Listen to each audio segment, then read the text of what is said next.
ಭೂತನಾಥ ಸದಾನಂದ ಸರ್ವಭೂತ ದಯಾಪರ ರಕ್ಷ ರಕ್ಷ ಮಹಾಬಾಹೋ ಶಾಸ್ತೆ ತುಭ್ಯಂ ನಮೋ ನಮಃ. ಸ್ವಾಮಿಯೇ ಶರಣಮಯ್ಯಪ್ಪ. ಆತ್ಮೀಯ ವೀಕ್ಷಕರೆಲ್ಲರಿಗೂ ಕೂಡ ವಿಶ್ವಂಬರ ಟಿವಿಯ ವಿಶೇಷ ಕಾರ್ಯಕ್ರಮಕ್ಕೆ ಆತ್ಮೀಯವಾದಂತಹ ಸ್ವಾಗತ. ನಾನು ನಿಮ್ಮ ನಾಣಿ ಜಿಬಿ. ಆತ್ಮೀಯರೇ, ಸ್ವಾಮಿಯೇ ಶರಣಮಯ್ಯಪ್ಪ ಎನ್ನುವಂತಹ ಸಾಲುಗಳನ್ನು ಕೇಳಿದಾಗ ನಮಗೆಲ್ಲರಿಗೂ ಕೂಡ ನೆನಪಾಗುವಂಥದ್ದು ಕೇರಳದಲ್ಲಿರುವಂತಹ ಶಬರಿಮಲೆ ಅಯ್ಯಪ್ಪನ ಸನ್ನಿಧಿ. ನಾವಿವತ್ತೂ ಕೂಡ ಅಯ್ಯಪ್ಪನ ಸನ್ನಿಧಿಯಲ್ಲೇ ಇದ್ದೇವೆ, ಆದರೆ ಕೇರಳದಲ್ಲಿಲ್ಲ, ಬದಲಾಗಿ ನಮ್ಮ ಕರ್ನಾಟಕದಲ್ಲಿಯೇ ಇದ್ದೇವೆ. ಹಾಗಾದರೆ ಕರ್ನಾಟಕದಲ್ಲಿರುವಂತಹ ಯಾವ ಅಯ್ಯಪ್ಪನ ಸನ್ನಿಧಿಯಲ್ಲಿ ನಾವು ಇವತ್ತಿದ್ದೇವೆ, ಇದರ ವಿಶೇಷತೆ ಏನು, ಇವೆಲ್ಲವನ್ನು ಕೂಡ ನೀವು ಇವತ್ತು ಈ ವಿಡಿಯೋದಲ್ಲಿ ತಿಳಿದುಕೊಳ್ತಾ ಹೋಗ್ತೀರಿ. ನೀವಿನ್ನೂ ನಮ್ಮ ಚಾನಲ್ನ ಸಬ್ಸ್ಕ್ರೈಬ್ ಮಾಡಿಲ್ಲ ಅಂತಾದರೆ ದಯವಿಟ್ಟು ಈ ಕೂಡಲೇ ಚಾನಲ್ನ ಸಬ್ಸ್ಕ್ರೈಬ್ ಮಾಡಿ, ಪಕ್ಕದಲ್ಲಿರುವಂತಹ ಬೆಲ್ ಐಕನನ್ನು ಕ್ಲಿಕ್ ಮಾಡಿ.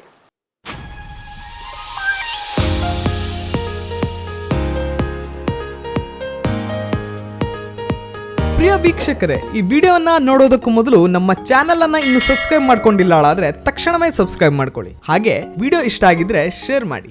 ವಿಶಾಲವಾದಂತಹ ಹಸಿರಿನ ಪ್ರಕೃತಿಯ ಮಡಿಲಲ್ಲಿರುವಂತಹ ಈ ಅಯ್ಯಪ್ಪನ ಸನ್ನಿಧಿ ಇರುವಂಥದ್ದು ನಮ್ಮ ಕರ್ನಾಟಕದ ಉತ್ತರ ಕನ್ನಡ ಜಿಲ್ಲೆಯ ಸಿದ್ದಾಪುರ ತಾಲೂಕಿನ ಬಾಲಿಕೊಪ್ಪ ಎನ್ನುವಂತಹ ಗ್ರಾಮದಲ್ಲಿ. ಇದು ಶಬರಿಮಲೆಯಲ್ಲಿರುವಂತಹ ಅಯ್ಯಪ್ಪನ ಸನ್ನಿಧಿಯ ಆ ದೇವಾಲಯದಂತೆ ಹೋಲುವಂತಹ ಒಂದು ದೇವಸ್ಥಾನ. ಹೇಗಿದೆ ಈ ದೇವಸ್ಥಾನ ನಾವೀಗ ನೋಡೋಣ.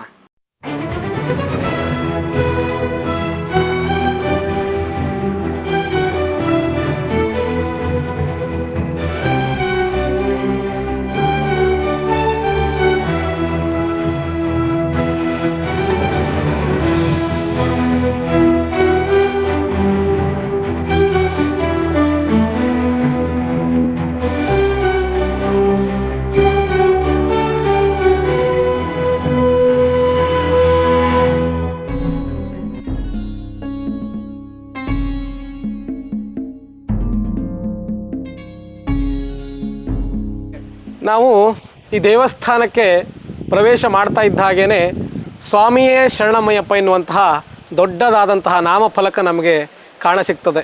ಪ್ರವೇಶ ಮಾಡ್ತಾ ಇರುವಂತಹ ಸಂದರ್ಭದಲ್ಲಿಯೇ ಸ್ವಾಮಿ ಅಯ್ಯಪ್ಪನನ್ನು ಮನಸ್ಸಲ್ಲಿ ಸ್ಮರಿಸುತ್ತಾ ಪ್ರವೇಶವನ್ನು ಮಾಡಿದರೆ ನಮಗೆ ಅಯ್ಯಪ್ಪನ ರಕ್ಷೆ ಸಿಗುತ್ತದೆ ಎನ್ನುವಂಥದ್ದು ನಂಬಿಕೆ.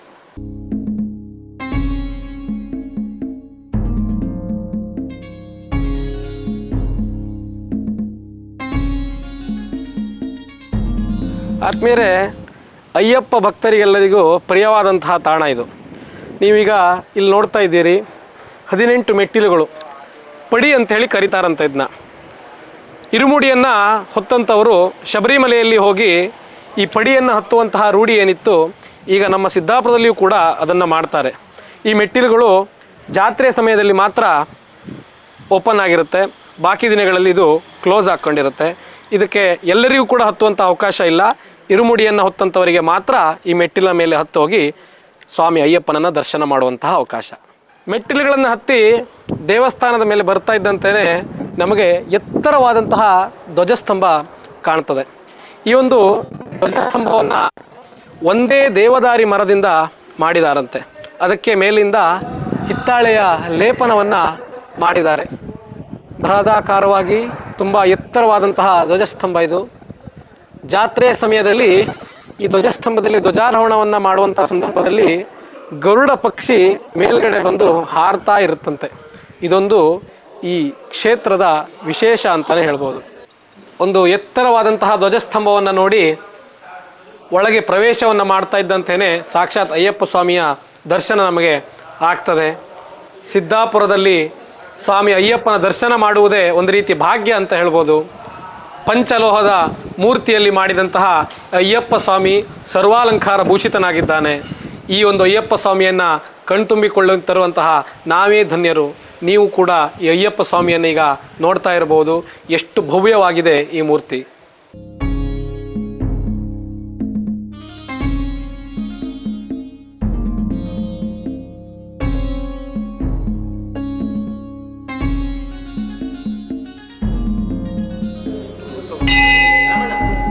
ಆತ್ಮೀಯರೇ, ಅಯ್ಯಪ್ಪ ಸ್ವಾಮಿಯ ಬಲಭಾಗದಲ್ಲಿಯೇ ಮಹಾಗಣಪತಿಯ ದರ್ಶನ ಕೂಡ ನಮಗೆ ಆಗ್ತದೆ. ಇಲ್ಲಿ ಬರೆದಿದ್ದಾರೆ ಬಲಮುರಿ ಶ್ರೀ ಮಹಾಗಣಪತಿ ಅಂತೇಳಿ. ಈ ಮೂರ್ತಿಯು ಕೂಡ ಪಂಚಲೋಹದಿಂದ ಮಾಡಿರುವಂತಹ ಮೂರ್ತಿ. ಎಲ್ಲ ರೀತಿಯಾದಂತಹ ವಿಘ್ನಗಳನ್ನು ನಿವಾರಣೆ ಮಾಡುವಂತಹ ನಿರ್ವಿಘ್ನ ರೂಪ ಮಹಾಗಣಪತಿಯ ದರ್ಶನವನ್ನು ನಾವೀಗ ಮಾಡೋಣ. ಬಲಭಾಗದಲ್ಲಿ ಗಣೇಶನ ದರ್ಶನವನ್ನು ಮಾಡಿಕೊಂಡು ಬಂದ್ವಿ. ಅದೇ ರೀತಿ ಅಯ್ಯಪ್ಪ ಸ್ವಾಮಿಯ ಎಡಭಾಗದಲ್ಲಿ ಶ್ರೀ ಸುಬ್ರಹ್ಮಣ್ಯ ಸ್ವಾಮಿಯ ದರ್ಶನ ಕೂಡ ನಮಗೆ ಆಗ್ತದೆ. ಒಂದೇ ಕ್ಷೇತ್ರದಲ್ಲಿ ಸ್ವಾಮಿ ಅಯ್ಯಪ್ಪನ ದರ್ಶನ, ಮಹಾಗಣಪತಿಯ ದರ್ಶನ, ಹಾಗೆ ಸುಬ್ರಹ್ಮಣ್ಯ ಸ್ವಾಮಿಯ ದರ್ಶನವನ್ನು ಮಾಡುವಂತಹ ನಾವೇ ಧನ್ಯರು ಅಂತ ಹೇಳ್ತಾ ನಾವು ಕೂಡ ಈಗ ಶ್ರೀ ಸುಬ್ರಹ್ಮಣ್ಯ ಸ್ವಾಮಿಯ ದರ್ಶನವನ್ನು ಮಾಡೋಣ. ಸುತ್ತಲೂ ಹಸಿರಿನ ಮಧ್ಯ ವಿಶಾಲವಾದಂತಹ 1.5 ಎಕರೆ ಜಾಗದಲ್ಲಿ ನಿರ್ಮಿಸಿರುವಂತಹ ಅಯ್ಯಪ್ಪನ ದೇವಸ್ಥಾನದ ಎಡಭಾಗದಲ್ಲಿಯೇ ನಮಗೆ ಹಸಿರಿನ ಮಧ್ಯದಲ್ಲಿ ನಾಗದೇವತಾ ಪರಿವಾರ ಕಾಣುತ್ತದೆ. ಹಾಗೆ ಮೇಲ್ಭಾಗದಲ್ಲಿ ರಾಜರಾಜೇಶ್ವರಿ ಅಮ್ಮನವರು ಕೂಡ ಕಾಣಲ್ಪಡ್ತದೆ. ವಿಶೇಷ ಅಂತಂದರೆ ನಮ್ಮ ಈ ಸಿದ್ದಾಪುರದ ಅಯ್ಯಪ್ಪನ ಸನ್ನಿಧಿಗೆ ನಾವು ಬಂದ್ವಿ ಅಂತ ಆದರೆ ನಮಗೆ ಅಯ್ಯಪ್ಪನ ದರ್ಶನ, ಮಹಾಗಣಪತಿಯ ದರ್ಶನ, ಸುಬ್ರಹ್ಮಣ್ಯ ದೇವರ ದರ್ಶನ, ಹಾಗೆ ನಾಗದೇವತೆಯ ದರ್ಶನ ಮತ್ತು ರಾಜರಾಜೇಶ್ವರಿ ಅಮ್ಮನವರ ದರ್ಶನ ಇವೆಲ್ಲವೂ ಕೂಡ ಈ ಒಂದೇ ಕ್ಷೇತ್ರದಲ್ಲಿ ನಮಗೆ ದರ್ಶನ ಆಗ್ತದೆ.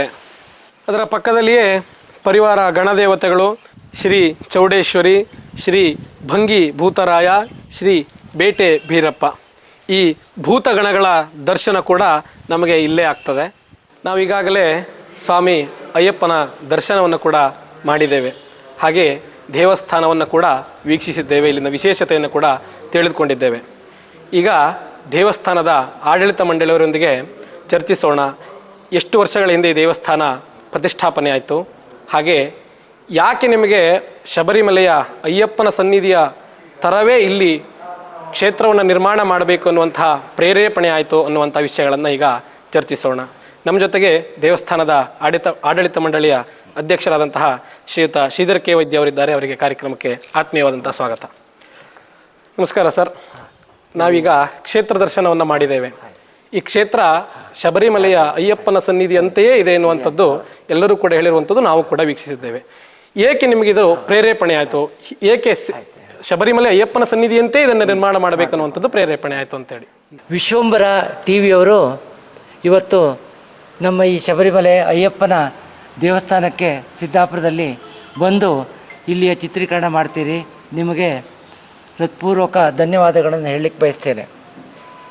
1910ನೇ ಇಸ್ವಿಯಲ್ಲಿ ಶಬರಿಮಲೆ ಭಕ್ತರು ಎಲ್ಲ ಒಟ್ಟು ಸಿದ್ದಾಪುರದಲ್ಲಿ ಎಷ್ಟು ಜನ ಇದ್ದಾರೋ, ಯಾಕಂದರೆ ಸಾಧಾರಣ 500ರಿಂದ 1000 ಜನ ಭಕ್ತರು ಶಬರಿಮಲೆಗೆ ಹೋಗೋರಿದ್ದಾರೆ ಸಿದ್ದಾಪುರದ ಬೇರೆ ಬೇರೆ ಪ್ಲೇಸಿಂದ.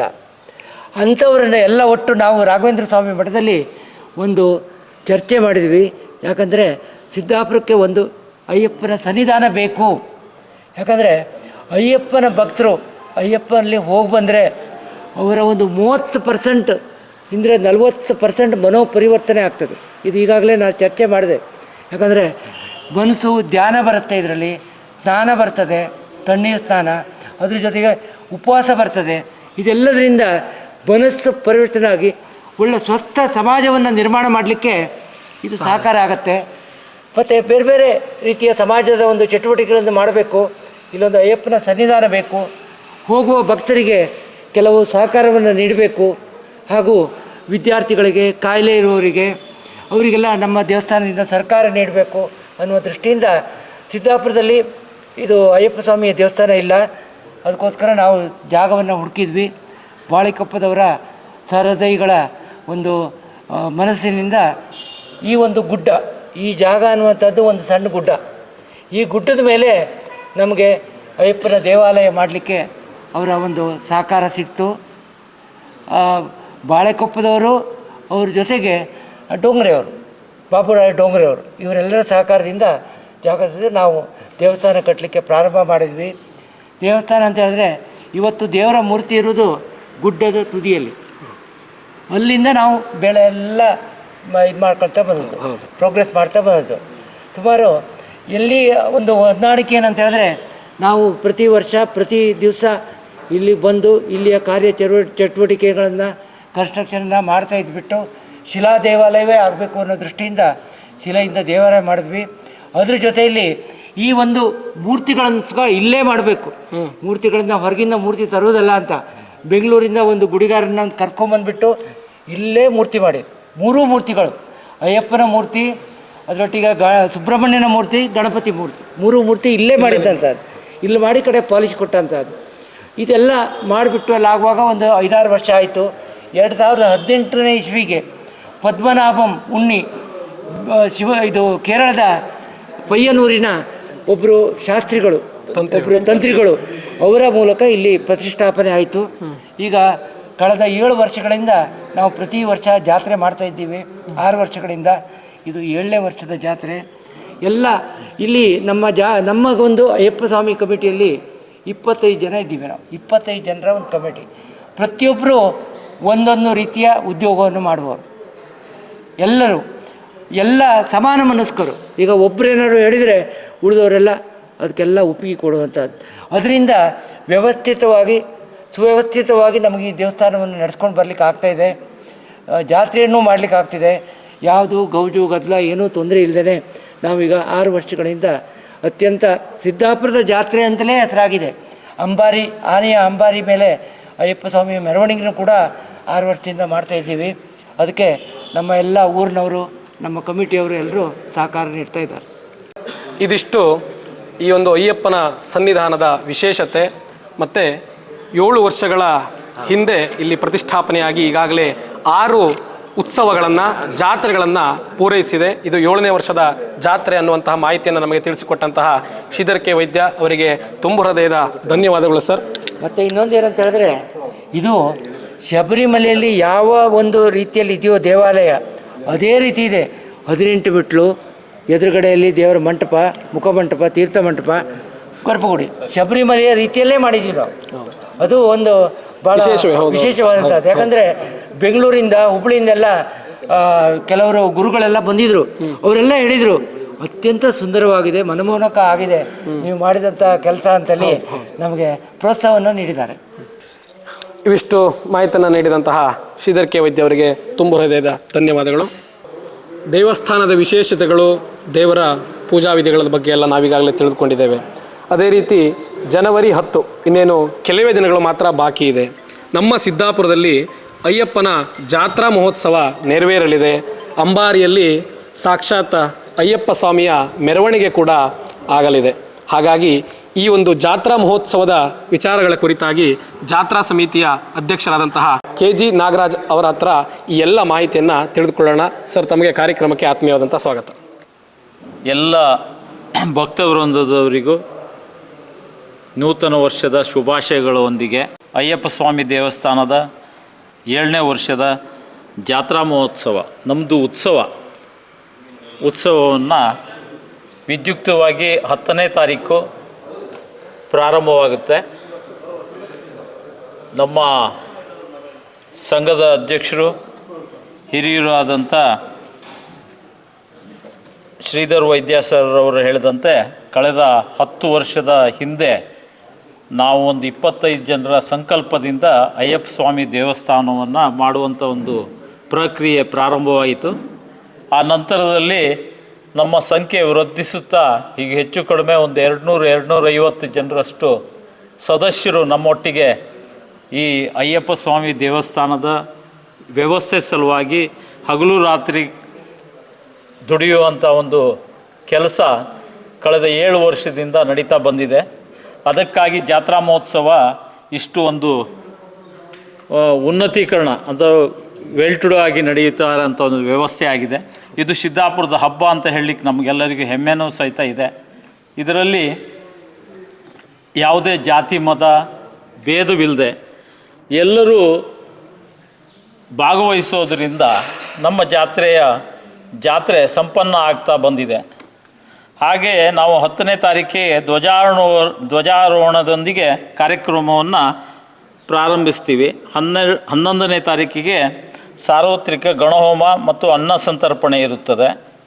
12ಕ್ಕೆ ರವಿವಾರ ರುದ್ರಹವನ ಮತ್ತು ಆಶ್ಲೇಷ ಬಲಿ, ಸೋಮವಾರ ನರಸಿಂಹ ಹವನ, ಆನಂತರ ಮಂಗಳವಾರ 14ನೇ ತಾರೀಕು ಅಷ್ಟಾಭಿಷೇಕ, ವಿಶೇಷ ಪೂಜೆ, ಸಂಕ್ರಮಣ. ಅವತ್ತೇ ಸಾಯಂಕಾಲ 6 ಗಂಟೆಗೆ ಅಂಬಾರಿ ಮಹೋತ್ಸವ.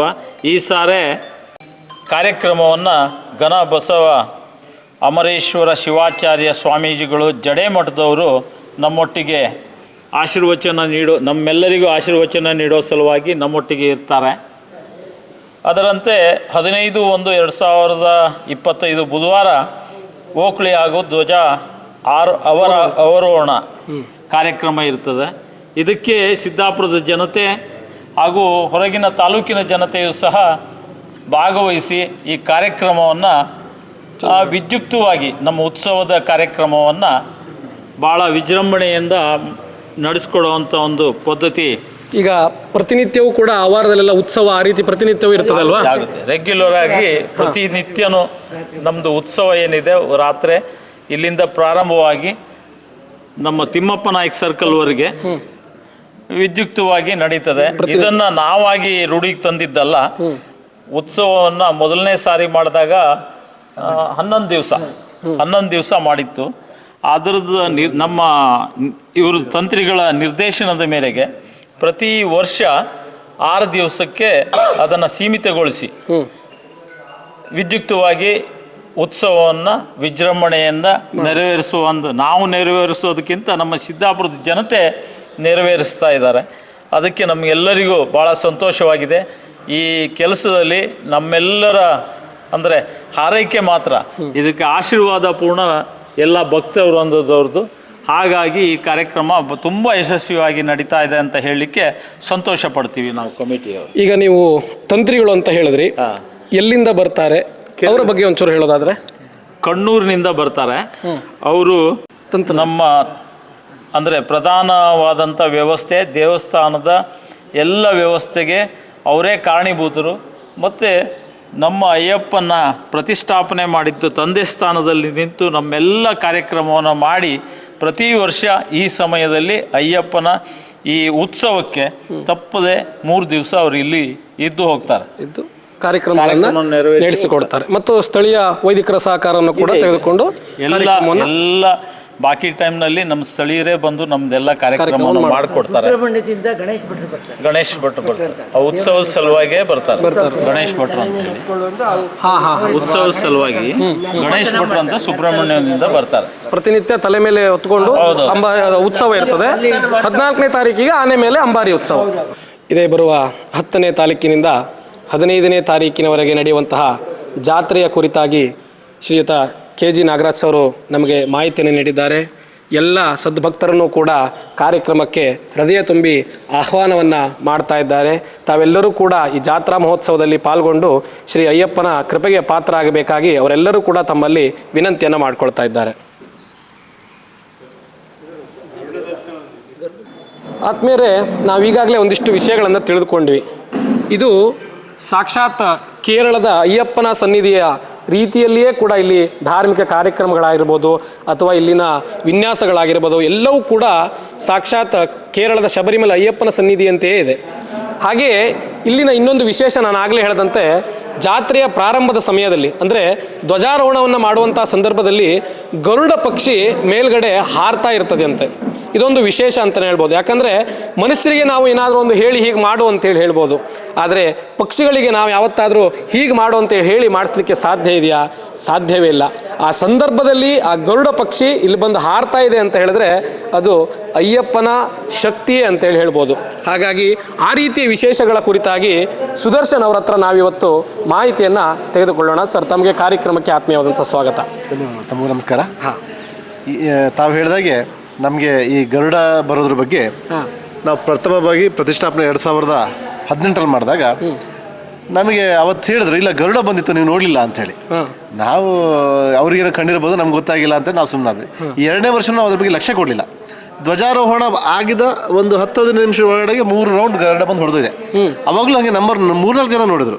ಅವ್ರ ವಿಡಿಯೋ ಸರಿ ಮಾಡ್ಕೊಳ್ಳಿಕ್ಕೆ ಆಗಿಲ್ಲ, ಅವ್ರ ಥರ ಕ್ಯಾಮ್ರಾ ಇಲ್ಲ. ಆ ಟೈಮಲ್ಲಿ ಅವರು ಭಾವುಕರಾಗಿದ್ದರು. ಆನಂತರ 3ನೇ ವರ್ಷದಿಂದ ನಾವೆಲ್ಲರೂ ಸಹ ಕಾಯ್ತಾ ಕೂತ್ಕೊಂಡ್ವಿ, ನೋಡಬೇಕು ಅಂತ. ಅದು ಏನೋ ಅದ್ಭುತವಾಗಿ ಹೋದ ವರ್ಷ ಅಂತೂ ಇಷ್ಟು ಚೆನ್ನಾಗಿ ಅಂದರೆ ಏಕದಮ್ ಕೆಳಗೆ ಬಂದು ಇಲ್ಲೇ ಇನ್ನೇನು ಧ್ವಜಕ್ಕೆ ಮುಟ್ಟುತ್ತದೆ ಅನ್ನೋ ಒಂದು ಹತ್ತಕ್ಕೆ ಬಂದ್ಬಿಟ್ಟು 3 ರೌಂಡನ್ನ ಹೊಡೆದು ಹೋಯ್ತು. ಅಂದರೆ ಪ್ರತಿ ವರ್ಷವೂ ಇದು ನಡೀತಾ ಇದೆ. ಇದು ಕಾಕತಾಳೀಯ ಅಲ್ಲ, ಆ ಅಯ್ಯಪ್ಪ ಸ್ವಾಮಿಯ ಕಲಿಯುಗ ವರದನ ದೊಡ್ಡ ಶಕ್ತಿ. ಯಾಕೆಂದ್ರೆ ಅವನು ಪ್ರತಿಯೊಂದನ್ನು ಈಗ ಎಲ್ಲರೂ ಹೇಳಿದ್ರು, ನಮ್ಮ ಅಧ್ಯಕ್ಷರು ಹೇಳಿದ್ರು, ಜಾತ್ಯಾಧ್ಯಕ್ಷ ಸಮಿತಿ ಅಧ್ಯಕ್ಷ ಹೇಳಿದ್ರು, ಇಲ್ಲಿ ಎಲ್ಲ ವ್ಯವಸ್ಥೆಗಳು ನಾವು ಹೀಗೆ ಮಾಡಬೇಕು ಅಂತ ವಿಚಾರ ಮಾಡ್ತೀವಿ ಅಷ್ಟೇ. ಎಲ್ಲರೂ ಸಹ ಬಂದು ತಮ್ಮ ಸ್ವ ಇಚ್ಛೆಯಿಂದ ಎಲ್ಲ ಕೆಲಸಗಳನ್ನು ಮಾಡಿ ಯಾವುದೇ ಕೆಲಸದಲ್ಲಿ ಒಬ್ರಿಗೆ ಭಾರ ಆಯಿತು ಅಂತ ಇಲ್ಲ, ಅಷ್ಟು ಅದ್ಭುತವಾಗಿ ನಡೀತದೆ. ಅದು ಎಲ್ಲದೂ ಸಹ ಅಯ್ಯಪ್ಪನ ಶಕ್ತಿ, ಅವನ ಕೃಪೆಯಿಂದ ಎಲ್ಲದೂ ನಡೀತಾ ಇದೆ ಅಂತ ಹೇಳಿಕ್ಕೆ ನಾನು ಇಷ್ಟಪಡ್ತೀನಿ. ಅದೇ ರೀತಿ ನೀವು ಕೊನೆ ದಿನ ಅಂದರೆ 14ನೇ ತಾರೀಕು ಸಂಕ್ರಾಂತಿಯ ದಿನ ಅಂಬಾರಿಯಲ್ಲಿ ಅಯ್ಯಪ್ಪನ ಉತ್ಸವವನ್ನು ಮಾಡ್ತೀರಿ ಅಂತ ಹೇಳಿದ್ರಿ. ಈ ವಿಷಯ ನಿಮಗೆ ಹೇಗೆ ತಲೆಗೆ ಬಂತು? ಅಂದರೆ ಅಯ್ಯಪ್ಪ ಸ್ವಾಮಿಯನ್ನು ಅಂಬಾರಿಯಲ್ಲಿ ಕೂರಿಸಿ ನಮ್ಮ ಸಿದ್ದಾಪುರದ ಜನತೆಗೆ ಅಯ್ಯಪ್ಪನ ದರ್ಶನವನ್ನು ಮಾಡಿಸ್ಬೇಕು ಅನ್ನುವಂಥ ವಿಷಯ ನಿಮಗೆ ಹೇಗೆ ಬಂತು? ಮತ್ತು ಆ ಆನೆ ಎಲ್ಲಿಂದ ಬರುತ್ತೆ? ಹೇಗೆ ಅಂಬಾರಿ ಉತ್ಸವವನ್ನು ನೀವು ಪ್ರತಿ ವರ್ಷ ಮಾಡ್ತಾ ಇದ್ದೀರಿ? ಈಗ ಅಯ್ಯಪ್ಪ ಅಂಬಾರಿಯಲ್ಲಿ ಅಯ್ಯಪ್ಪನ ಕರ್ಕೊಂಡು ಹೋಗ್ಬೇಕು ಅನ್ನೋದು ಸಾಧಾರಣ ಎಲ್ರಿಗೂ ಕನಸಿರ್ತದೆ. ಆದರೆ ಅದು ಯಾಕೆ ಕೇಳಿದ್ರೆ, ನಾವು ಶಬರಿಮಲೆಗೆ ಹೋದಾಗ ಶಬರಿಮಲೆಯಲ್ಲೂ ಸಹ ಆನೆಯಿಂದನೇ ಅಯ್ಯಪ್ಪನ ಉತ್ಸವ ನಡೀತದೆ. ಅಲ್ಲೂ ಸಹ ಪ್ರತಿ ಪೂಜೆಯಲ್ಲೂ ಸಹ ಆನೆ ಇದೆ, ಆನೆ ಮೇಲೆ ಅಯ್ಯಪ್ಪನ ಕೂರಿಸ್ತಾರೆ. ಆ ನಂತರದಲ್ಲೇ ಒಂದು ಸಣ್ಣ ಮೆರವಣಿಗೆ ಮಾಡಿಬಿಟ್ಟು ಅಲ್ಲೇ ಸುತ್ತದಲ್ಲಿ ಮಾಡಿಬಿಟ್ಟು ಮಾಡ್ತಾರೆ. ಇದನ್ನೆಲ್ಲ ನಾವು ಅಲ್ಲಿ ಹೋದಾಗ ನೋಡಿದ್ದೀವಿ. ನಮ್ಗೆ ಇಲ್ಲಿ ಮಾಡಬೇಕು ಅಂತ ಅನಿಸ್ತು. ನಮ್ಮ ಸೆಕ್ರೆಟರಿ ಇದ್ದಂಥ ಇವರು ಸದಾಶಿವ ಅವರಿಗೆ ಫಸ್ಟ್ ಅನಿಸ್ತು, ಯಾಕೆ ನಾವು ಮಾಡಬಾರ್ದು ಅಂತ. ಅವಾಗ ಎಲ್ಲರೂ ಅಂದ್ವಿ, ಆನೆ ತರೋದು ಅಂದರೆ ಏನು ಸುಲಭದ ವಿಚಾರ ಅಲ್ಲ. ಆಯಿತು, ನಾವು ತೀರ್ಮಾನ ಯಾವಾಗ ಮಾಡಿದ್ದೀವಿ, ಆ ವರ್ಷದ ಕೊನೆಯಲ್ಲಿ ಹೆಚ್ಚು ಕಡಿಮೆ ಇನ್ನೇನು ಜಾತ್ರೆ ಪ್ರಾರಂಭ ಆಗಿತ್ತು. ಆ ಪ್ರಯತ್ನ ಮಾಡೋಣ ಅಂತ ಒಂದು ಫೋನ್ ಮಾಡಿದ್ವಿ. ಒಂದೇ ಫೋನಿಗೆ ಬಂತು ಆನೆ, ಒಂದು ಸಿಂಗಲ್ ಫೋನಿಗೆ ಬಹಳ ಇದ್ರಲ್ಲಿ ಬಂತು. ಈಗೀಗ ಭಾಳ ಕಷ್ಟ ಆಗ್ತದೆ. ಈಗ ಯಾಕೆ ಕಷ್ಟ ಆಗ್ತದೆ ಅಂತ ಹೇಳಿದ್ರೆ, ಫಸ್ಟಿಗೆ ಇಷ್ಟೆಲ್ಲ ರಿಸ್ಟ್ರಿಕ್ಷನ್ಸ್ ಇರಲಿಲ್ಲ. ಈಗ ಆನೆನ ತರಬೇಕಾದಾಗ PCCF ಇಂದ ಅಪ್ರೂವಲ್ ತೊಗೊಳ್ಬೇಕು. ಅದಕ್ಕೆ ಇಲ್ಲಿನ SP ಅವರು ಮತ್ತು ವೆಟರ್ನರಿ ಡಾಕ್ಟರ್ಸ್ ಅವರೆಲ್ಲರೂ ಕೊಡಬೇಕಂತ ಸ್ವಲ್ಪ ಸಮಸ್ಯೆಗಳಿದೆ. ಆದರೆ ಆ ಸಮಸ್ಯೆ ಏನೇ ಇದ್ದರೂ ಎಲ್ಲರೂ ಸಹ ಸಹಕಾರ ಮಾಡ್ತಾರೆ. ಆನೆ ಈಗ ನಮಗೆ ರಾಣಿಬೆನ್ನೂರಿನ ಮಠದಿಂದ ಬರ್ತದೆ, ಐರಣಿ ಮಠದಿಂದ ಬರ್ತದೆ. ರಾಣಿ ಅಂತ ಹೆಣ್ಣಾನೆ ಇದೆ, ಸರಿ ಬಂದಿದೆ, ಅದನ್ನ ಕಳಿಸ್ಕೊಡ್ತಾರೆ. ಅದಕ್ಕೆ ಅದರದ್ದೇ ಅಂತ ಖರ್ಚುಗಳಿದೆ. ಆ ಖರ್ಚುಗಳೆಲ್ಲ ಬೇರ್ ಮಾಡ್ತೀವಿ. ಬಟ್ ಅಯ್ಯಪ್ಪ ಆನೆ ಮೇಲೆ ಕೂತಾಗ ಅವನ ಅಂಬಾರಿಯಲ್ಲಿ ಅವ್ನು ನಡಿಬೇಕಾದ್ರೆ ಆ ನೋಡ್ಲಿಕ್ಕೆ ನಿಜವಾಗ್ಲೂ ನಮಗೆ ಸಂತೋಷದ ಜೊತೆಗೆ ಬಹಳ ಆನಂದ ಆಗ್ತದೆ ಎಲ್ರಿಗೂ. ಈ ಆನೆ ಮೇಲೆ ಅಂಬಾರಿ ಆನೆಯ ಮೇಲೆ ಅಯ್ಯಪ್ಪನ ಅಂಬಾರಿ ಉತ್ಸವ ಎಷ್ಟು ಗಂಟೆಗೆ ಪ್ರಾರಂಭವಾಗ್ಬೋದು? ಸರಿಸುಮಾರು ಎಷ್ಟು ಗಂಟೆಗೆ ಮುಕ್ತಾಯಗೊಳ್ಬೋದು? ಅಂದರೆ ಈಗ ಹೊರಗಡೆಯಿಂದ ಯಾರಾದರೂ ಬರುವಂಥವರಿದ್ದರೆ ಅವರಿಗೆ ಆ ಸಮಯಕ್ಕೆ ಬಂದು ಅಂಬಾರಿ ಉತ್ಸವ ನೋಡಬೇಕಂತ ಇರುತ್ತೆ. ಹಾಗಾಗಿ ಒಂದು ಅಂದಾಜು ಸಮಯ, ಯಾಕಂದರೆ ಇಂತಿಷ್ಟೇ ಸಮಯಕ್ಕೆ ಪ್ರಾರಂಭ ಮಾಡಲಿಕ್ಕೆ ಆಗೇ ಹೋಗ್ತದೆ ಅಂತ ಹೇಳಲಿಕ್ಕೆ ಕಷ್ಟ. ಅಂದಾಜು ಸಮಯ ಎಷ್ಟೊತ್ತಿಗೆ ಶುರುವಾಗಿ ಎಷ್ಟೊತ್ತಿಗೆ ಮುಕ್ತಾಯಗೊಳ್ಬೋದು? 6 ಗಂಟೆಗೆ ನಮ್ಮ ಪ್ರಕಾರ ಆನೆ ಅಂಬಾರಿ ಉತ್ಸವ ಪ್ರಾರಂಭ ಆಗ್ತದೆ. 10 ಗಂಟೆಯಿಂದ 10:30 ಎಲ್ಲೆಲ್ಲಿವರೆಗೆ ಹೋಗ್ತದೆ ಅಂಬಾರಿ? ಈ ಸಿದ್ದಾಪುರದ ಪಟ್ಟಣದ ಇಲ್ಲಿಂದ ಪ್ರಾರಂಭವಾಗಿ ತಿಮ್ಮಪ್ಪ ನಾಯ್ಕ ವೃತ್ತ, ಆ ನಂತರದಲ್ಲಿ ರಾಮಕೃಷ್ಣ ಹೆಗಡೆ ವೃತ್ತ, ನಂತರದಲ್ಲಿ ದೇವಸ್ಥಾನ ಬೀದಿಯಿಂದ ಅಶೋಕ ರಸ್ತೆಯಿಂದ ಭಗತ್ ಸಿಂಗ್ ಸರ್ಕಲ್ ಇಂದ ನೇರವಾಗಿ ಮತ್ತೆ ರಾಮಕೃಷ್ಣ ಹೆಗಡೆ ವೃತ್ತಕ್ಕೆ ಬಂದು ಇಲ್ಲಿ ಬಂದು ಸಂಪನ್ನಗೊಳ್ಳುತ್ತದೆ. ಒಂದು ಪಟ್ಟಣವನ್ನು ಒಂದು ಸುತ್ತ ಆಗ್ತದೆ, ಕಂಪ್ಲೀಟ್ ಸುತ್ತ ರೀತಿವಿ. ಎಲ್ಲ ಪಟ್ಟಣದಲ್ಲಿರುವಂತಹ ಎಲ್ಲ ಜನರಿಗೂ ಕೂಡ ಆನೆ ಮೇಲೆ ಅಯ್ಯಪ್ಪನ ದರ್ಶನವನ್ನ ಮಾಡುವಂತಹ ಅವಕಾಶ ಒಂದಾಗಬೇಕು. ಮತ್ತೆ ಇಲ್ಲಿರಂತ ಅಯ್ಯಪ್ಪ ಉತ್ಸವದ ಮೂಲಕವಾಗಿ ಇಡೀ ನಮ್ಮ ಪಟ್ಟಣವನ್ನು ನೋಡಿ ಇಡೀ ತಾಲೂಕು, ಇಡೀ ರಾಜ್ಯ, ಇಡೀ ದೇಶಕ್ಕೆ ಒಳ್ಳೇದು ಮಾಡಬೇಕು ಅನ್ನೋದು ನಮ್ಮೆಲ್ಲರ ಆಶಯ. ವೀಕ್ಷಕರೇ, ಇವಿಷ್ಟು ಮಾಹಿತಿಯನ್ನು ಸುದರ್ಶನ್ ಅವರು ನಮಗೆ ತಿಳಿಸ್ಕೊಟ್ರು. ವಿಶೇಷವಾಗಿ ಆನೆಯ ಮೇಲೆ ಆ ಅಯ್ಯಪ್ಪ ಸ್ವಾಮಿಯನ್ನು ನೋಡುವಂತಹ ಸನ್ನಿವೇಶ ಎಷ್ಟು ಸುಂದರವಾಗಿರುತ್ತೆ ಅಂತ ಹೇಳಿದ್ರೆ ಅದು ಬಾಯಿ ಮಾತಲ್ಲಿ ಹೇಳಲಿಕ್ಕೆ ಸಾಧ್ಯವೇ ಇಲ್ಲ. ತಾವೆಲ್ಲರೂ ಕೂಡ ಆ ಸಂದರ್ಭದಲ್ಲಿ ಇಲ್ಲಿ ಬಂದು ಆ ಆನೆಯ ಮೇಲೆ ಸಾಕ್ಷಾತ್ ಅಯ್ಯಪ್ಪ ಸ್ವಾಮಿ ಅಂಬಾರಿ ಉತ್ಸವದ ಮೂಲಕ ನಮಗೆ ದರ್ಶನ ಕೊಡುವುದನ್ನು ನೀವೆಲ್ಲರೂ ಕೂಡ ಕಣ್ತುಂಬಿಕೊಳ್ಳಬೇಕು. ಹಾಗಾಗಿ ಇವಿಷ್ಟು ಮಾಹಿತಿಯನ್ನು ನೀಡಿದಂತಹ ಸುದರ್ಶನ್ ಅವರಿಗೆ ಮತ್ತೊಮ್ಮೆ ಧನ್ಯವಾದಗಳನ್ನು ಅರ್ಪಿಸ್ತಾ ಎಲ್ಲರೂ ಕೂಡ ಜಾತ್ರೆಗೆ ಬರಬೇಕೆಂದು ಅವರು ವಿನಂತಿಯನ್ನು ಮಾಡಿಕೊಳ್ತಾ ಇದ್ದಾರೆ. ಅಯ್ಯಪ್ಪನ ಸನ್ನಿಧಿ ಅಂತಂದರೆ ಕಪ್ಪು ವಸ್ತ್ರವನ್ನು ಧರಿಸಿದಂತಹ ಮಾಲಾಧಾರಿಗಳು ಕಾಣುವಂಥದ್ದು ಸಹಜ. ಸಿದ್ದಾಪುರದ ಅಯ್ಯಪ್ಪನ ಸನ್ನಿಧಿಯಲ್ಲೂ ಕೂಡ ಮಾಲಾಧಾರಿಗಳು ನಮಗೆ ಸಿಕ್ಕಿದ್ದಾರೆ. ಎಷ್ಟು ವರ್ಷಗಳಿಂದ ಮಾಲಾಧಾರಣೆಯನ್ನು ನೀವು ಮಾಡ್ತಾ ಇದ್ದೀರಿ?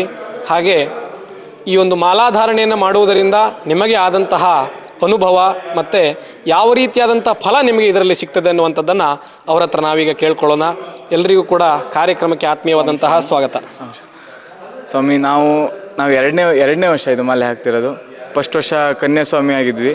ಈ ವರ್ಷ ಇವೆರಡು ಸ್ವಾಮಿಗಳು ಕನ್ಯಾಸ್ವಾಮಿ ಆಗಿದ್ದಾರೆ. ಕನ್ಯಾಸ್ವಾಮಿ ಅಂದರೆ ಫಸ್ಟ್ ವರ್ಷ ಮಾಲೆ ಹಾಕಿದವರಿಗೆ ಕನ್ಯಾಸ್ವಾಮಿ ಅಂತಾರೆ. ಅವರಿಗೆ ಈಗ ಅಯ್ಯಪ್ಪನ ಅನುಗ್ರಹ ಜಾಸ್ತಿ ಇರುತ್ತೆ ಅಂತ ಹೇಳಿ ಕನ್ಯಾಸ್ವಾಮಿ ಅಂತ ಅವರಿಗೆ ಈಗ ಹಿಂದಿನ ವರ್ಷ ಕೂಡ ಜಾತ್ರೆ ಟೈಮಲ್ಲೇ ಮಾಲೆ ಹಾಕಿದ್ವಿ.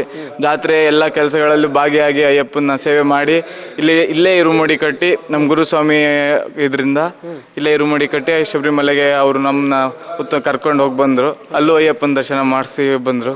ಈಗ ನೀವು ಸ್ವಾಭಾವಿಕವಾಗಿ ಬಾಕಿ ದಿನಗಳಲ್ಲಿ ಇರುವಂಥದ್ದಕ್ಕೂ ಮಾಲೆಯನ್ನು ಧರಿಸಿದಾಗ, ಯಾಕಂದರೆ ಅದು ಪವಿತ್ರವಾದಂತಹ ಸಂದರ್ಭ ಅದು ನಿಮಗೆ. ಯಾಕಂದರೆ ಬರೀತ ನೀವು ಓಡಾಡಿದಾಗ ಆಗೋದಿಲ್ಲ. ಮಾಲೆಯನ್ನು ಧರಿಸಿದಾಗ ಅದಕ್ಕೆ ಆದಂತಹ ಒಂದಿಷ್ಟು ನಿಯಮಾವಳಿಗಳಿರ್ತದೆ. ಹಾಗೆ ಅದನ್ನೆಲ್ಲ ಪಾಲನೆ ಮಾಡಲಿಕ್ಕೆ ಏನಾದರೂ ಕಷ್ಟ ಆಗ್ತದೆ ಅಥವಾ ಹೇಗೆ ನೀವು ಅದನ್ನೆಲ್ಲ ನಿರ್ವಹಿಸ್ತೀರಿ? ಇಲ್ಲ ಸ್ವಾಮಿ, ಫಸ್ಟ್ ಮೊದಲೇ ವರ್ಷ ಮಾಲೆ ಹಾಕಿದಾಗ ಒಂದು ವಾರ ಏನೋ ಒಂಥರ ಕಷ್ಟ, ಇದು ಏನೋ ಒಂಥರ ಅನಿಸ್ತಿತ್ತು. ಆಮೇಲೆ ಅದು ಶರಣು ಘೋಷಗಳು ಅಯ್ಯಪ್ಪಂದು ಅದನ್ನೆಲ್ಲ ಮಾಡ್ತಾ ಮಾಲೆದೊಂದು ಪವರ್ ಇರುತ್ತಲ್ಲ ಗುರುಸ್ವಾಮಿ ಅವ್ರ ಇದರಿಂದ ಅವ್ರು ಹೇಳ್ಕೊಟ್ಟಂಗೆ ನಡ್ಕೊತ ಬಂದ್ವಿ. ಅದಕ್ಕೆ ಈ ವರ್ಷವೂ ಕೂಡ ನಾವು ಮಾಲೆ ಹಾಕಬೇಕು, ಅದರಿಂದ ನಂಗೆ ಏನೋ ಒಂದು ಆಗುಂಟು, ಅದರಿಂದ ಏನೋ ಒಳ್ಳೇದು ಆಗ್ತಾ ಉಂಟು ಅನ್ನೋದೊಂದು ಗೊತ್ತಾಗುಂಟು ಸ್ವಾಮಿ. ಕೆಲಸದ ವಿಷಯದಾಗಲಿ, ನಮ್ದು ಏನೇ ಹೊರಗಡೆದು ಏನೇ ಒಂದು ಇದ್ರದ್ದಾಗಲಿ, ಕುಟುಂಬದಲ್ಲಿ ಎಲ್ಲ ಒಳ್ಳೇದಾಗ್ತಾ ಉಂಟು. ಹಾಗೆ ನಾವು ಈ ವರ್ಷ ಕೂಡ ಇಲ್ಲಿ ಕೆಂಡ ಸೇವೆ, ಅಗ್ನಿ ಪ್ರವೇಶ 3 ಕಡೆ ಇತ್ತು. ಅವ್ರಗುಪ್ಪ, ನೀಡ್ಗೋಡು, ಮಂಡ್ಲಿಕೊಪ್ಪದಲ್ಲಿ 3 ಕಡೆನೂ ಅಗ್ನಿ ಪ್ರವೇಶಕ್ಕೆ ಹೋಗಿದ್ವಿ. ಮೊನ್ನೆ ಅಷ್ಟೇ ಹೋಗಿ ಬಂದ್ವಿ. ಹಂಗೆ ಅಯ್ಯಪ್ಪನ ಸೇವೆ ಮಾಡ್ತಾ ಇದ್ವಿ ಎಲ್ಲ ಕಡೆ. ಈಗ ಈ ಅಗ್ನಿ ಸೇವೆ ಅಂತ ಹೇಳಿದ್ರಲ್ವಾ, ಸೊ ಈ ರೀತಿ ಸೇವೆಗಳನ್ನು ಮಾಡುವಾಗಲ್ಲ ನಿಮಗೆ ಯಾವ ರೀತಿ ಒಂದು ಮನಸ್ಸು ಬರ್ತದೆ, ನಾನು ಇದನ್ನು ಮಾಡಬೇಕು ಅನ್ನುವಂಥದ್ದು? ಈಗ ನಾವು ಸ್ವಾಭಾವಿಕವಾಗಿ ವಿಚಾರ ಮಾಡಿದ್ರೆ ನಮಗೆ ಅದನ್ನು ಮಾಡಬೇಕು ಅಂತೇಳಿ ಅನ್ಸೋದಿಲ್ಲ. ಅಂದರೆ ಅದೊಂದು ಸೇವೆ, ಅದರಿಂದ ಒಳ್ಳೇದಾಗ್ತದೆ ಅಂತೇಳಿ ಗೊತ್ತಿದ್ರು ಕೂಡ ಅದನ್ನು ಮಾಡಬೇಕು ಅಂತೇಳಿ ನೋಡುವಂಥ ಜನರಿಗೆ ಅನ್ಸೋದಿಲ್ಲ. ಈಗ ನಿಮಗೆ ಮಾಲಾಧಾರಣೆಯನ್ನು ಮಾಡಿದಾಗ ಏನಾದರೂ ವಿಶೇಷ ಪ್ರೇರೇಪಣೆ ಏನಾದರೂ ಆಗ್ತದೆ ನಿಮಗೆ ಆ ಸೇವೆಗಳಲ್ಲಿ ಪಾಲ್ಗೊಳ್ಳೋಣ ಅಂತ? ನಮ್ಮದು ಸೇವೆಗಳನ್ನು ನಾವು ಗುರುಸ್ವಾಮಿ ಹತ್ರ ಫಸ್ಟಿಗೆ ಕೇಳ್ತೀವಿ, ಸ್ವಾಮಿ ಇಲ್ಲಿ ಇಂತಲ್ಲಿ ಅಗ್ನಿ ಪ್ರವೇಶ ಉಂಟು ಅಂತೇಳಿ. ಅವರು ಹೋಗೋಣ ಬನ್ನಿ, ಅಗ್ನಿ ಪ್ರವೇಶ ಮಾಡಬೇಕು ಒಳ್ಳೇದು ಅಂತೇಳಿ ಕರ್ಕೊಂಡು ಹೋಗ್ತಾರೆ. ಫಸ್ಟಿಗೆ ನೋಡಿದಾಗ ಬೆಂಕಿ ಅದು ಹಾಕಿರ್ತಾರೆ, ಸ್ವಲ್ಪ ಭಯ ಆಗುತ್ತೆ, ಈ ಬೆಂಕಿನ ದಾಟ್ಬೇಕಾ ನಾವು ಅಂತೇಳಿ. ಆಮೇಲೆ ಬೆಳಗ್ಗೆ ಎಪ್ಸಿ ಸ್ನಾನ ಗಿನ್ನ ಮಾಡ್ಕೊಂಡು ಅಗ್ನಿ ಹೋಗಿ ನಿಂತ್ಕೊಂಡು ನಾವು ದಾಟ್ಬಿಡ್ತೀವಿ. ಅದು ಹೆಂಗೆ ಹೋಗ್ತೀವಿ ಅಂತಲೇ ಗೊತ್ತಿಲ್ಲ ಸ್ವಾಮಿ, ಎಲ್ಲ ಅಯ್ಯಪ್ಪನ ಅನುಗ್ರಹನೇ ಅದು. ಈಗ ಎಷ್ಟು ದಿನಗಳ ಕಾಲ ನೀವು ಇಲ್ಲಿ ಇದು ಮಾಡ್ತೀರಿ? ಅಂದರೆ ಈಗ ನೀವು ಮನೆ ಮಠ ಅವನ್ನೆಲ್ಲ ಬಿಟ್ಟು ಇಷ್ಟು ದಿವಸ ಇಲ್ಲಿ ಇರ್ತೀರಾ ಅಥವಾ ಮನೆಗೆ ಹೋಗಿ ಬಂದು ಮಾಡ್ತೀರಾ, ಹೇಗೆ ಇದು? ಇಲ್ಲ ಸ್ವಾಮಿ, ಮನೆಗೂ ಹೋಗಿ ಬಂದು ಮಾಡ್ತೀವಿ. ಮನೆ ಒಳಗೆ ಹೋಗಲ್ಲ ಯಾರು ಸ್ವಾಮಿಗಳು. 48 ದಿನ ನಾವು ವ್ರತ ಮಾಡ್ತೀವಿ. ನಮ್ಮದು ಅದೇ ಎಲ್ಲ ಹೇಳಿದ್ರೆ ಗುರುಸ್ವಾಮಿ ಅವರಿಂದನೇ ನಾವು ಇದಾಗಿದೆ. ನಮ್ಗೆ ಅದ್ರ ಬಗ್ಗೆ ಮತ್ತೇನು ಅಷ್ಟೇನು ಇರುತ್ತಿಲ್ಲ. 2ನೇ ವರ್ಷ ಆಗ್ತಿರೋದು ಇಷ್ಟು ಹೇಳೋಕ್ಕೆ. ಇವಿಷ್ಟು ಮಾಹಿತಿ ನಮ್ಮ ಮಾಲಾಧಾರಿಗಳು ನಮಗೆ ನೀಡಿದ್ದಾರೆ. ಅವರೆಲ್ಲರಿಗೂ ಕೂಡ ತುಂಬ ಹೃದಯದ ಧನ್ಯವಾದಗಳನ್ನು ಅರ್ಪಿಸೋಣ. ಆತ್ಮೀಯ ವೀಕ್ಷಕರೇ, ಇಷ್ಟೊತ್ತು ನೀವು ಸಿದ್ದಾಪುರದಲ್ಲಿ ನೆಲೆಸಿರುವಂತಹ ಅಯ್ಯಪ್ಪನ ದರ್ಶನವನ್ನು ಮಾಡಿದ್ರಿ. ಶಬರಿಮಲೆಯಲ್ಲಿ ಇರುವಂಥ ಅಯ್ಯಪ್ಪನ ಸನ್ನಿಧಿಯ ರೀತಿಯಲ್ಲೇ ನಿರ್ಮಾಣವಾದಂತಹ ಅಯ್ಯಪ್ಪನ ಸನ್ನಿಧಿ ಇದು. ಇರುವಂತಹ ಅನೇಕ ದೇವರುಗಳ ದರ್ಶನವನ್ನು ಕೂಡ ನೀವು ಈಗಾಗಲೇ ಮಾಡಿದ್ದೀರಿ. ಈ ಒಂದು ಕ್ಷೇತ್ರವನ್ನು ನಿಮಗೆ ತೋರಿಸುವಂತಹ ಸಣ್ಣ ಪ್ರಯತ್ನ ನಮ್ಮದಿದಾಗಿತ್ತು. ಈ ಪ್ರಯತ್ನದಲ್ಲಿ ಯಾವುದೇ ರೀತಿ ತಪ್ಪು ಒಪ್ಪುಗಳಿದ್ದರೆ ದಯವಿಟ್ಟು ಅದನ್ನು ಕ್ಷಮಿಸಿ ಮುಂದಿನ ದಿನಗಳಲ್ಲಿ ಅದನ್ನು ಸರಿ ಮಾಡಿಸ್ಕೊಳ್ಳೋಕೆ ಅವಕಾಶವನ್ನು ಮಾಡಿಕೊಡ್ಬೇಕಾಗಿ ವಿನಂತಿಯನ್ನು ಮಾಡ್ಕೊಳ್ತಾ, ಇಷ್ಟೊತ್ತಿನ ತನಕ ನಮ್ಮ ವಿಡಿಯೋವನ್ನು ನೋಡಿದ್ದಕ್ಕಾಗಿ ತಮಗೆಲ್ಲರಿಗೂ ಕೂಡ ಅರ್ಪಿಸ್ತಾ, ನಮ್ಮ ಚಾನಲ್ನ ಸಬ್ಸ್ಕ್ರೈಬ್ ಮಾಡದೇ ಇದ್ದರೆ ಈ ಕೂಡಲೇ ಸಬ್ಸ್ಕ್ರೈಬ್ ಮಾಡಿ. ಹಾಗೆ ಈ ವಿಡಿಯೋ ಇಷ್ಟ ಆದರೆ ಲೈಕ್ ಮಾಡಿ, ಕಮೆಂಟ್ ಮಾಡಿ, ಮತ್ತು ನಿಮ್ಮ ಎಲ್ಲ ಸ್ನೇಹಿತರಿಗೂ ಕೂಡ ಈ ವಿಡಿಯೋವನ್ನು ಶೇರ್ ಮಾಡಿ. ಧನ್ಯವಾದ.